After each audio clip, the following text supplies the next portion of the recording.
مسیح کے زندہ اور جلالی نام میں سب کو اسلام۔ خدا کا شکر کرتے ہیں، باپ کی جی کی تعریف کرتے ہیں آج کے دن کے لیے، اس نئی صبح کے لیے، اور آج کے زندہ کلام کے لیے شکر کرتے ہیں جو یہودا اس کا عام خط جو ایک ہی خط ہے اس کے ہم پڑھیں گے 22 سے 23 آیات تک۔ اور بعض لوگ پر جو شک میں ہیں رحم کرو، اور بعض کو جھپٹ کر آگ میں سے نکال لو، اور بعض پر خوف کھا کر رحم کرو، بلکہ اس پوشاک سے بھی نفرت کرو جو جسم کے سبب سے داغی ہو گئی ہو۔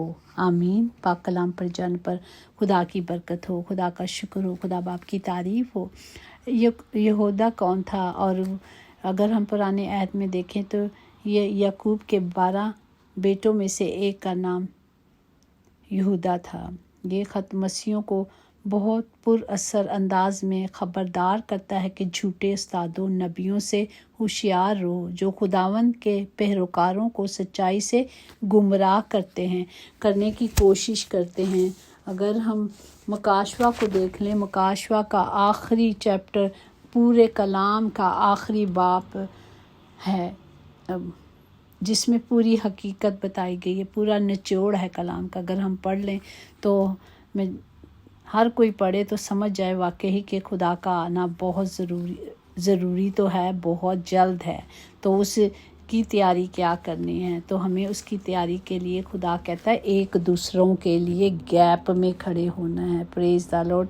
ہمیں ایک دوسرے کو جو ابھی تک خدا کی محبت کو نہیں جانتے ان کے لیے ان کو ایک راستہ دکھا دینا ہے۔ اسی لیے خداوند نے کہا کہ ایک دوسرے کی رہنمائی کرو، ایک دوسرے کے لیے گیپ میں کھڑے ہو جاؤ، ان کی مدد کرو، انہیں چھڑاؤ۔ خدا نے کہا کہ دیکھ میں تجھ مسح کیا ہے، جس طرح خدا نے یسوع مسیح کو روح القدس کی قدرت سے مسح کیا تھا تاکہ وہ جو ابلیس کے ہاتھوں سے جکڑے ہوئے تھے، ظلم اٹھاتے تھے، انہیں رہائی دیتے تھے کیونکہ خدا ان کے ساتھ تھے۔ آج خدا نے وہ اختیار کلام کے ذریعے ہم سب کو بھی دیا ہے کہ ہم ایک دوسرے کے لیے کھڑے ہو جائیں، ایک دوسرے کو دکھائیں، بتائیں، کیونکہ خدا نے کہا دیکھ میں نے تجھے مسح کیا اور میں نے تجھے بھیجا ہے کہ قیدیوں کو رہائی کی اور اندھوں کو بنائی کی خبر سناؤ۔ قیدی وہی ہے نا جنہیں ابھی تک پتہ نہیں کہ خدا کہاں ہے، جنہیں وہ قید میں ہیں، ابلیس کی قید میں دکھ اٹھا رہے ہیں، مصیبتیں اٹھا رہے ہیں، کچلے گئے ہیں اور ان کو پتہ ہی نہیں، بعض شک میں ہیں، شک کر رہے ہیں، کلام پر توجہ نہیں کر رہے۔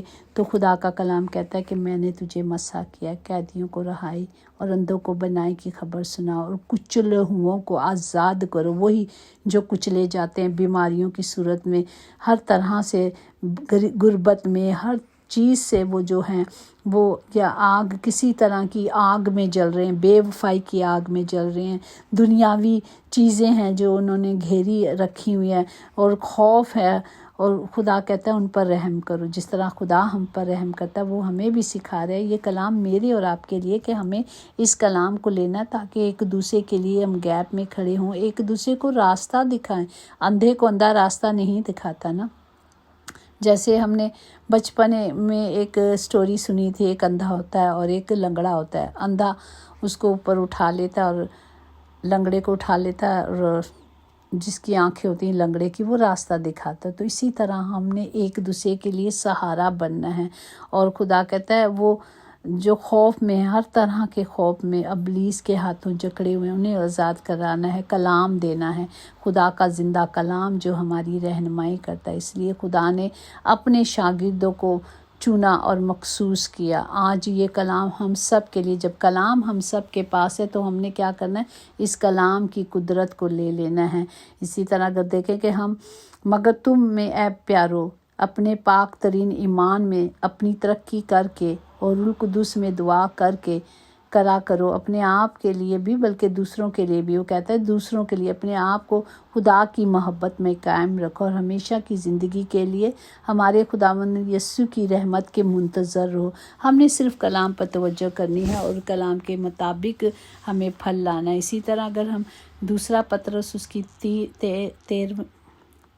تیسرے باب کی 13 میں دیکھیں، لیکن اس وعدے کے موضوع سے آسمان اور نئی زمین کا انتظار کرتے رہیں